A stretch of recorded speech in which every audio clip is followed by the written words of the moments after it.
आणि आता आपल्यासोबत आहेत वर्षाताई गायकवाड. ताई, काय सांगाल, आज डॉक्टर बाबासाहेब आंबेडकरांची 135वी जयंती आहे, समाजाला काय एक संदेश द्याल?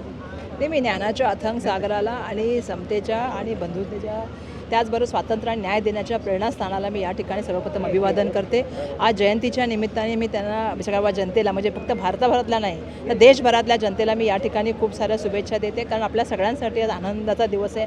आज मी बघितलं की 4 दिवसापूर्वीच मी जे आहे ते जयंतीच्या कार्यक्रमाला सुरुवात झालेली आहे आणि मला वाटतं पुढचे 6 महिने हा जयंतीचा कार्यक्रम चालतो.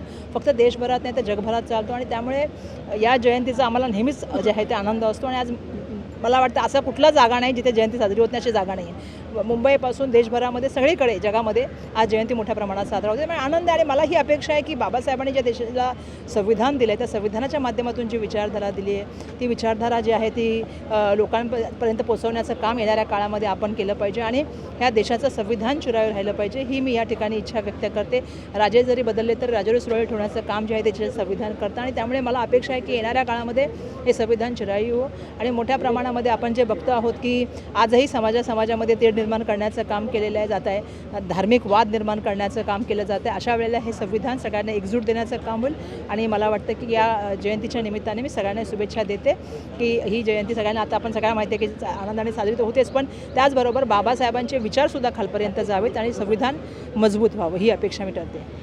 आपला पुरोगामी महाराष्ट्र आहे, बाबासाहेबांच्या विचारांबद्दल आपण बोलतोय. 2 दिवसांपूर्वी आपण फुले यांची जयंती साजरी केली, पण कुठेतरी आपण जे बाबा वगैरेंचं प्रकरण चाललेलं आहे तर त्यासाठी समाजाने काय म्हणजे केलं पाहिजे, हे सगळे विचार कसे अंधश्रद्धा मागे पाडायला पाहिजे? बोले खरं तर मला अपेक्षा होती, मी जाताना अपेक्षा करत होते म्हणून मी बघितलं नाही की आज मला अपेक्षा होती की या ठिकाणी भारतरत्न डॉक्टर बाबासाहेब आंबेडकर यांचं आंतरराष्ट्रीय स्मारकाचं ओपनिंग होईल, कारण 2026ला जे आहे ते या स्मारकाचं जे आहे ते उद्घाटन करणार असं सांगण्यात आलं होतं, पण दुर्दैवाने अजूनही त्याचं काम जे आहे ते पूर्ण झालेलं नाही आहे. ज्या तऱ्हेने आपण बघितलं की यांची वेळकाढूपणा चाललेला आहे किंवा इच्छाशक्ती आणि महत्त्वाकांक्षा जी आहे त्यांची कमी दिसते काम करण्यामागे आणि जो ढोबळ कारभार चालला आहे त्याच्याविरुद्ध सातत्याने आम्ही आवाज उचलण्याचं काम केलेलं आहे. आणि जसं तुम्ही सांगितलं की एक विचारधारा आहे, आज आपण बघतोय की बाबासाहेबांनी समता दिली म्हणून महिला आज आम्ही सगळ्या क्षेत्रामध्ये येऊ शकलो.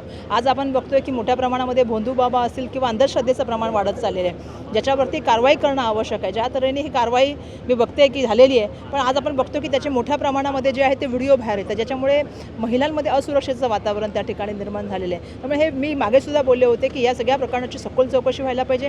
होम विभागाने याच्यामध्ये काळजीपूर्वक काम करण्याची आवश्यकता होती. आता हे मागे होण्यापेक्षा त्याची आधीपासूनच चौकशी होत झाली असती तर कदाचित हे प्रकरण पूर्वीच बाहेर आलं असतं, पण दुर्दैवाने ज्या तऱ्हेने काम करायला पाहिजे त्या तऱ्हेने काम केलं जात नाही. आता एका पत्रकाराने मला प्रश्न विचारला की अंमली पदार्थ संदर्भामध्ये, त्यामुळे आम्हाला अपेक्षा हीच आहे की संविधानिक पदावर जी मंडळी काम करतात, जे संविधानिक शपथ घेऊन त्या ठिकाणी बसतात, ते जातीय तेढ आणि धार्मिक तेढामध्येच लोकांना जे आहे ते त्या ठिकाणी जे आहे ते लोकांना बिझी करून ठेवतात आणि महत्त्वाचे विषय जे आपल्या सगळ्यांच्या जीवनाशी निगडीत आहेत त्या विषयाच्या बगल देण्याचं काम करतात. त्यामुळे मला अपेक्षा आहे की ज्या तऱ्हेने आम्हाला सातत्याने आम्ही अपेक्षा करतो की देशाचे पंतप्रधान आले, 2 भूमिपूजनं गेली, एक बाबासाहेबांच्या जे आहे ते आंतरराष्ट्रीय स्मारकासंदर्भामध्ये आणि एक छत्रपती शिवाजी महाराजांच्या जे आहे ते स्मारकाबद्दल, पण दुर्दैवाने अजून एक स्मारकाचं काम जे आहे ते अर्ध झालेलं आहे आणि दुसऱ्या स्मारकाचं काम तर अजून सुरूच झालेलं नाही. त्यामुळे मला अपेक्षा आहे की देशाच्या पंतप्रधानांच्या हस्ते ज्यावेळी भूमिपूजन होतं, जलपूजन होतं, त्याच्यानंतरचं काम सुरू होत नसेल तर हे दुर्दैवाची गोष्ट आहे. धन्यवाद ताई.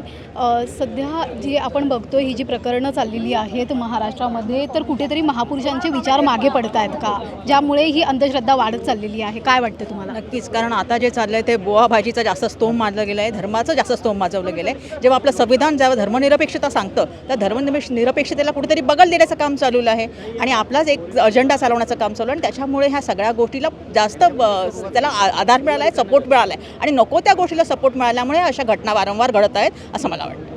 आज जयंती आहे डॉक्टर बाबासाहेब आंबेडकरांची, तर त्यांचे कुठले विचार तुम्ही समाजाने जोपासावेत असं सांगाल? त्यांचे सगळेच विचार असे होते की आपण समाजाने जोपासले पाहिजेत. उदाहरणार्थ जे आपण म्हणू की अन्याय करणाऱ्यापेक्षा अन्याय सहन करणारा हा गुन्हेगार आहे, म्हणजे ह्या गुलामगिरीतून बाहेर काढणं हे खूप महत्त्वाचं त्यांना त्या काळी वाटलेलं आहे. नंतर समाजाची प्रगती ही महिलांच्या प्रगतीवर अवलंबून आहे. महिलांची प्रगती त्यांना खूप महत्त्वाची होती. तुम्ही वाचाल तर वाचाल किंवा शिक्षण हे वाघिणीचं दूध आहे, ते जर पिणार तर गुरगुरणारच. मी शिक्षणाचं महत्त्व त्यांनी सांगितलं आहे. मी प्रथमतः भारतीय होतो आणि अंतिमतः भारतीय होतो, म्हणजे राष्ट्रप्रेम त्यांनी सांगितलेलं आहे. आणि मी हिंदू म्हणून जगलो आणि हिंदू म्हणून मरणार नाही हे जे सांगितलं त्याच्यामध्ये तुमची प्रतिष्ठा, सन्मान ह्या समाजाचा जे आवश्यक आहे हे त्यांनी जे दाखवलं आहे, सगळ्याच गोष्टी खूप महत्त्वाच्या आहेत आणि त्यांचं आम्ही त्यांचं जर आपण थोडं जरी अनुकरण केलं तर खरंच आपण खूप मोठं केलं असं म्हणू शकतो. आणि जे त्यांची आपण फक्त एक दिवसाची जयंती न मनवता पूर्ण वर्षभर त्यांचे विचार वाचणे आणि अंगीकारणे हे खूप महत्त्वाचं आहे असं मला वाटतं. धन्यवाद ताई. व्हिडिओ जर्नलिस्ट अमरीशसह मी आरती, आवाज इंडिया मराठी, शोध सत्याचा.